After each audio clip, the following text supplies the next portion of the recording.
हाय दोस्तों, एक बार आपका फिर से हार्दिक स्वागत है महेंद्राज स्टडी कोचिंग सेंटर में। हम फिर आपको एक धमाकेदार चैप्टर के साथ, एक बेहतर चैप्टर के साथ, इजी चैप्टर के साथ लेके आए हैं, जिसका नाम है चैप्टर नंबर 3 है 10th क्लास का, जिसका नाम है chapter 3 linear equation in two variable. यहां पे पेयर भी होगा, पेयर। ठीक है दोस्तों, यहां पे पेयर होगा, इसके बारे में पढ़ेंगे। बहुत इंटरेस्टिंग चैप्टर है, मजा आएगा आपको पढ़ के, एकदम आसान तरीके से समझाएंगे हम आपको। तो यहां क्या लिखा है? Linear equation.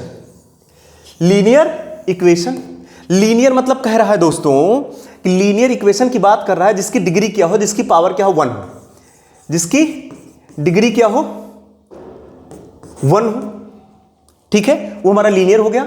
यहां लिखा टू वेरिएबल, यहां लिखा हुआ है टू वेरिएबल।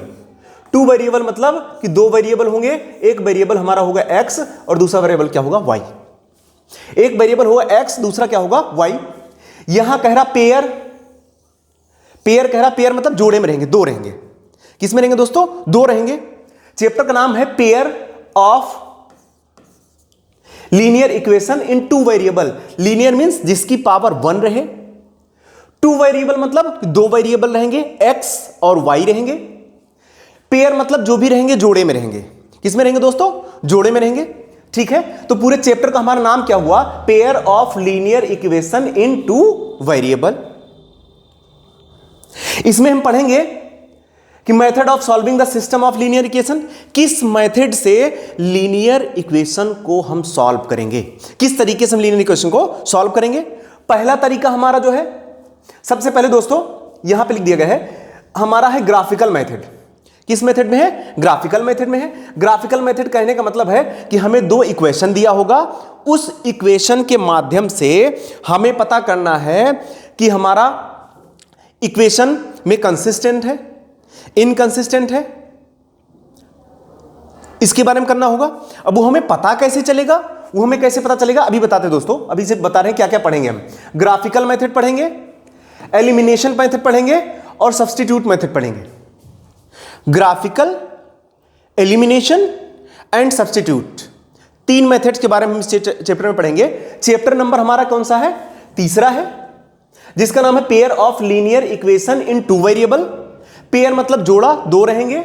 लीनियर मतलब जिसकी डिग्री, मान लीजिए यहां पे हमने लिख दिया 5x, सॉरी यहां पे लिख दिया हमने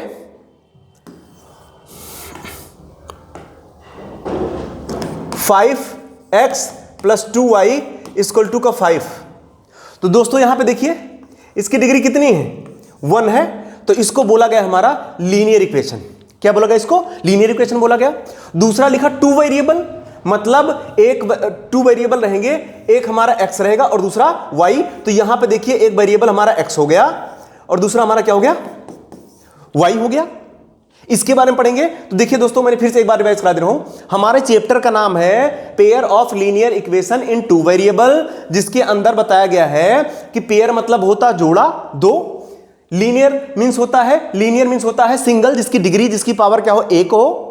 उसके बाद टू वेरिएबल्स में 2 वेरिएबल हमारे इसमें रहेंगे, एक रहेगा हमारा x और दूसरा रहेगा y। इसी चैप्टर के अंदर हम पढ़ेंगे कि कितने प्रकार से, किस मेथड से हम इसको सॉल्व करेंगे। तो हमारा ग्राफिकल मेथड रहेगा, हमारा कौन सा मेथड रहेगा, एलिमिनेशन मेथड रहेगा, और हमारा कौन सा मेथड रहेगा, सब्स्टिट्यूट मेथड रहेगा। इन तीनों मेथड से हम इस चैप्टर में क्वेश्चन को सॉल्व करेंगे। ठीक है दोस्तों, एक और देखते हैं। देखिए हमने फ्लो चार्ट बनाया है आसान तरीके से समझने के लिए। फ्लो चार्ट में क्या है? Pair of equation. मैंने बताया अभी थोड़ी देर पहले आपको बताया कि हमारे वेरिएबल कितने रहेंगे, 2। एक हमारा x रहेगा, एक हमारा y रहेगा। एक हमारा x रहेगा, एक हमारा y रहेगा। तो पेयर ऑफ इक्वेशन मतलब पेयर मतलब जोड़े में रहेगा, 2 हो गए। ठीक है, जोड़े में हो गया। अब इसी के अंदर हम पढ़ेंगे किसके बारे में? कंसिस्टेंट के बारे में। और किसके बारे में? इनकंसिस्टेंट नो सॉल्यूशन के बारे में, कि जो इनकंसिस्टेंस है, जिसका कोई सॉल्यूशन नहीं है। और कंसिस्टेंट के अंदर 2, एक हमारा यूनिक सॉल्यूशन रहेगा, एक हमारा इन्फिनिटी मेनी सॉल्यूशन रहेगा। जो हमारा यूनिक सॉल्यूशन रहेगा वो कह रहा है a1/a2 does not equal to b1/b2। दोस्तों हम नेक्स्ट पेज पे ले चल रहे हैं कि कह रहा है यूनिक सॉल्यूशन में बता रहा है कि अगर हमारा a1 अपान में a2 equal to b1 upon में b2 ये दिया गया है, लेकिन यहां डज नॉट कर दिया है। यहां क्या कर दिया है? डज नॉट कर दिया है। तो जहां पे हमारी वैल्यू इस प्रकार से मिलेगी उसको हम क्या बोलेंगे? उसको हम बोलेंगे कंसिस्टेंट। ठीक है दोस्तों, उसको हम क्या बोलेंगे? कंसिस्टेंट। पहला हमारा ये हो गया रूल फर्स्ट। दूसरा रूल जो हमारा दोस्तों यहां पे दूसरे रूल में बताया गया है कि a1 अपान में a2 b1 अपान में b2 अगर ये दोनों इक्वल हो जाएं और तीसरे के पास हम पहुंचेंगे, जब दोनों इक्वल रहेंगे तो हम किसके पास पहुंचेंगे? तीसरे के पास पहुंचेंगे। c1 अपान में c2 does not equal to 0 तो हमारा हो जाएगा इनकंसिस्टेंट। क्या हो जाएगा?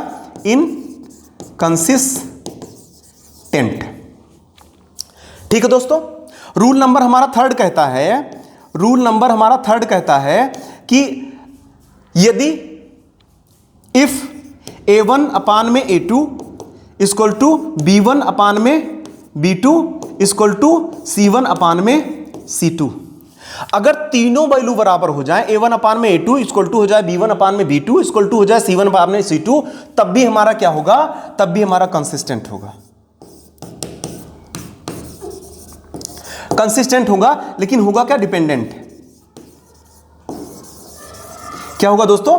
डिपेंडेंट होगा। फिर से मैं बता दे रहा हूं, रूल नंबर फर्स्ट हमारा कहता है pair of linear equation in two variable में कि a1 अपान में a2 does not equal to b1 upon में b2। अगर दोनों वैल्यू हमारा इक्वल नहीं है तो हमारा क्या कहलाएगा? कंसिस्टेंट। क्या कहलाएगा? कंसिस्टेंट कहलाएगा।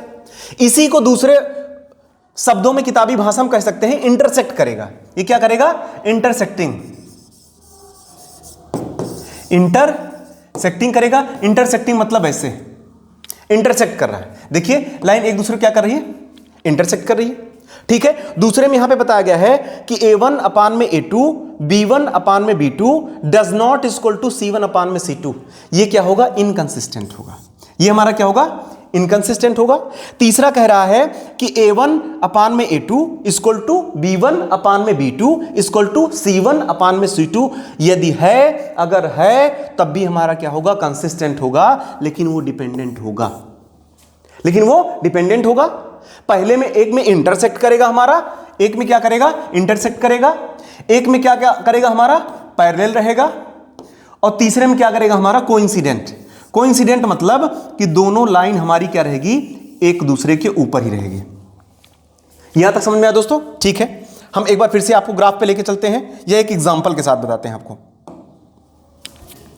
जैसे मान लीजिए हमारा इक्वेशन दे दिया गया है यहां पे कि कैसे पता करेंगे a1 क्या है, b1 क्या है, c1 क्या है। तो यहां पे हमारा a1x plus b1y plus c1 equal to का 0, क्योंकि पेयर में था तो 2 में रहेगा, तो एक हमने ये मान लिया। दूसरा हमारा रहेगा a2x plus b2y plus c2 equal to का 0। ये हमारा हो गया 2। दूसरा हो गया, पेयर हो गया, हमारा पेयर बन गया। अब इसमें हम देखेंगे कि मान लीजिए हमारा इक्वेशन ये है कि यहां पे लिखा गया है 2x, एग्जांपल के साथ देख रहे हैं इसको, देखो ठीक है, 2x plus 3y plus 5 equal to का 0। दूसरा हमारा दे दिया गया है कि 4x plus 4y plus 6 equal to का 0। तो दोस्तों हमने क्या बताया कि जो हमारी ये वाली वैल्यू है, ये वाली वैल्यू यहां देखना, इस पे देखना दोस्तों, जो हमारी ये वाली वैल्यू है इसके साथ में, तो ये हमारा हो गया a1, ये वैल्यू हमारी क्या हो गई? b1, ये वैल्यू हमारी क्या हो गई? c1, ये वैल्यू हमारी हो गई a2, ये वैल्यू हमारी हो गई b2, ये वैल्यू हमारी क्या हो गई? c2। ठीक है दोस्तों, यहां तक समझ में आया। अब इस वैल्यू को हम किस पे रखेंगे? हमारे पास क्या था? इक्वेशन था a1 अपान में a2 equal to b1 upon में b2 equal to c1 upon में c2। मान लीजिए इस फॉर्मेट हमारा दिया गया है। अब इस फॉर्मेट पे हम रख के चेक करेंगे। तो पहले हम रखेंगे a1 की वैल्यू। a1 की वैल्यू यहां पे क्या है? a1 की वैल्यू यहां पे क्या है? देखिए दोस्तों, x के साथ जो पहले इक्वेशन के साथ है 2, तो 2 हो गया यहां पे। दूसरा हमारा क्या है? 4 हो गया, इक्वल टू 3/4, 3/4। देखिए दोस्तों, अभी थोड़ी देर पहले हमने बताया था कि यहां पे देखिए इक्वल नहीं है, तो इक्वल नहीं है तो हमने बताया था कि जब a1/a2 होगा और does not equal to b1/b2 होगा तो हमारा क्या होगा? कंसिस्टेंट। क्या होगा वहां पे? कंसिस्टेंट होगा। ठीक है दोस्तों, दूसरा एग्जांपल लेते हैं। एक दूसरा एग्जांपल हम लेके देखते हैं। ठीक, दूसरा एग्जांपल लेके देखते हैं, तब तक इसको रफ कर देते हैं। दूसरा एग्जांपल लेके देखते हैं कि यहां पे हमारा इक्वेशन दे दिया गया है। इक्वेशन यहां पे दिया गया है 2x प्लस 2y प्लस का 2 इक्वल टू का 0। दूसरा हमारा दे दिया गया हमारा 4x plus 4y plus 4 equal to का 0। ये वैल्यू हमारी क्या हो गई? a1 हो गई। तो हम चाहे तो अलग अलग भी लिख सकते हैं। a1 इक्वल टू का 2, b1 इक्वल टू का 2, c1 इक्वल टू का 2, a2 इक्वल टू का 4, b2 इक्वल टू का 4, c2 इक्वल टू का 4। अब हम किस पे रख के चेक करेंगे? तो यहां देखिए a1/a2 इस पे रखा हमने,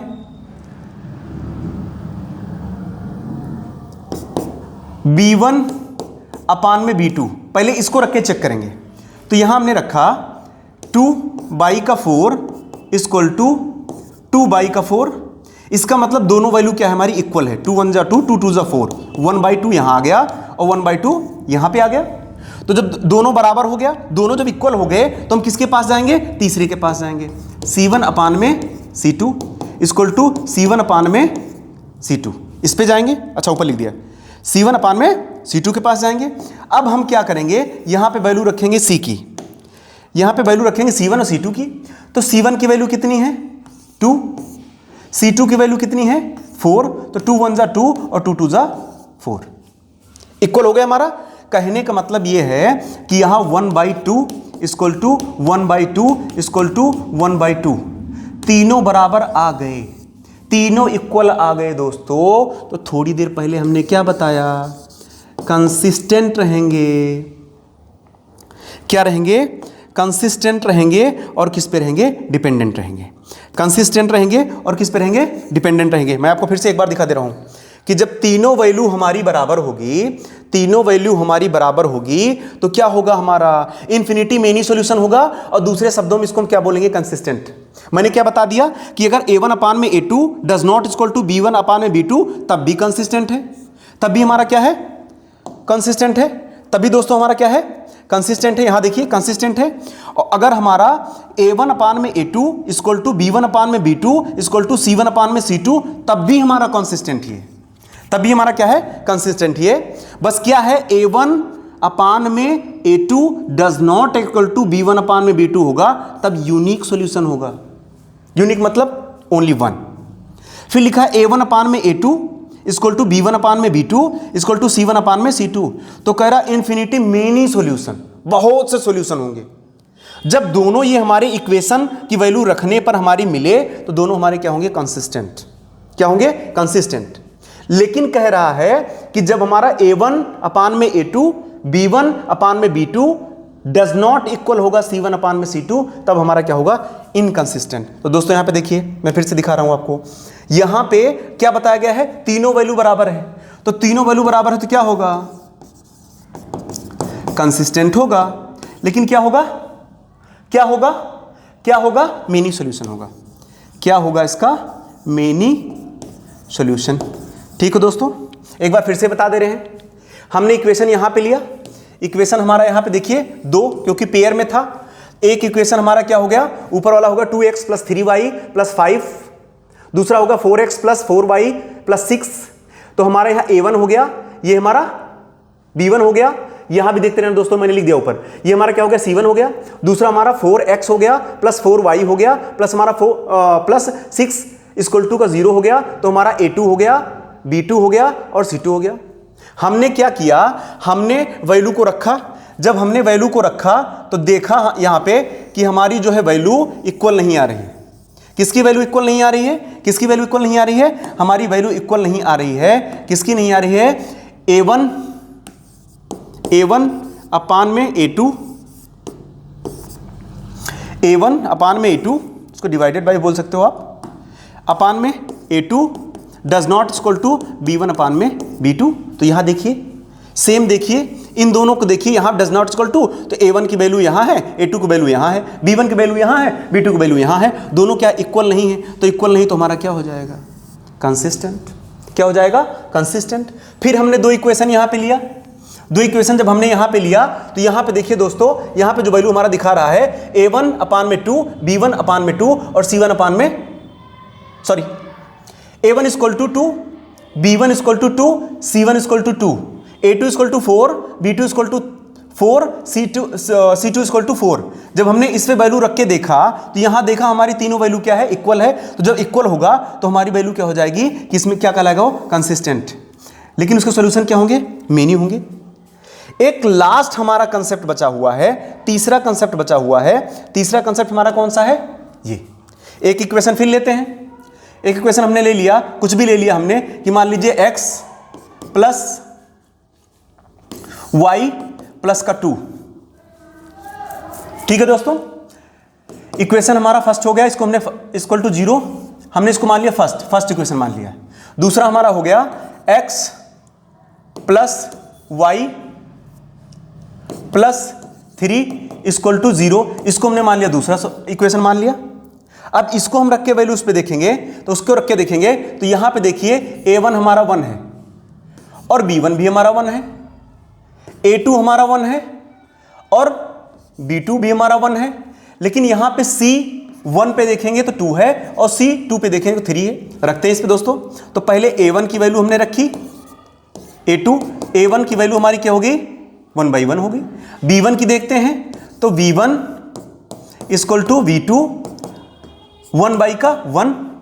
c की वैल्यू हम रखेंगे तो c1 की वैल्यू अगर हम देखेंगे तो c1 की वैल्यू हमारी क्या है, c1 पान में c2 इक्वल टू 2/3। आप ऐसे भी लिख सकते हैं, नहीं तो आप कहेंगे कि भैया ने कभी ऐसा बता दिया वैसा बता दिया, तो आप ऐसे देख सकते हैं। ठीक है, कंफ्यूज होने की जरूरत नहीं है, आप ऐसे भी लिख सकते हैं। अब वैल्यू हम रखेंगे a1, जो हमारी वैल्यू थी उस वैल्यू को चेक करते हैं कि हमारा इक्वल है कि नहीं है। जब हमने यहां पे रखा वैल्यू को तो यहां पे हमारा आ गया 1/1,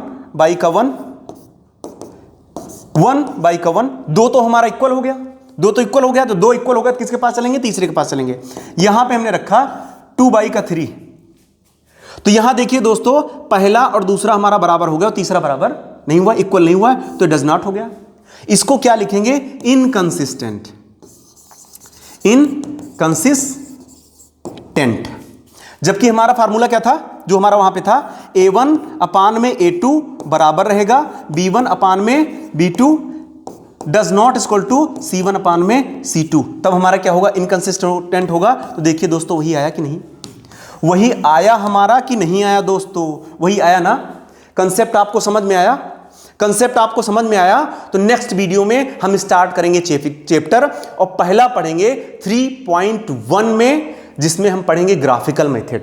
किसमें पढ़ेंगे, ग्राफिकल मेथड पढ़ेंगे। किसके माध्यम से पढ़ेंगे, कंसिस्टेंट के माध्यम से पढ़ेंगे, इनकंसिस्टेंट के माध्यम से पढ़ेंगे। ठीक है, कंसिस्टेंट और इनकंसिस्टेंट के माध्यम से। आशा करते हैं, उम्मीद करते हैं आपको हमारा कंसेप्ट समझ में आया होगा। चैप्टर नंबर 3 10th क्लास का, pair of linear equation in 2 variable. तो दोस्तों हमने क्या बताया, पेयर में मतलब दो जोड़े में रहेंगे। उसके बाद हमने बताया लीनियर इक्वेशन मतलब पावर क्या रहेगी, 1 रहेगी। उसके बाद हमने क्या बताया, pair of linear equation in 2 variable. Variable हमारे रहेंगे 2, एक रहेगा x, एक रहेगा y। आशा करते हैं समझ में आया होगा। समझते रहिए, देखते रहिए। मिलते हैं नेक्स्ट वीडियो में नेक्स्ट कंटेंट के साथ, चैप्टर के साथ। तब तक के लिए बाय बाय, जय हिंद।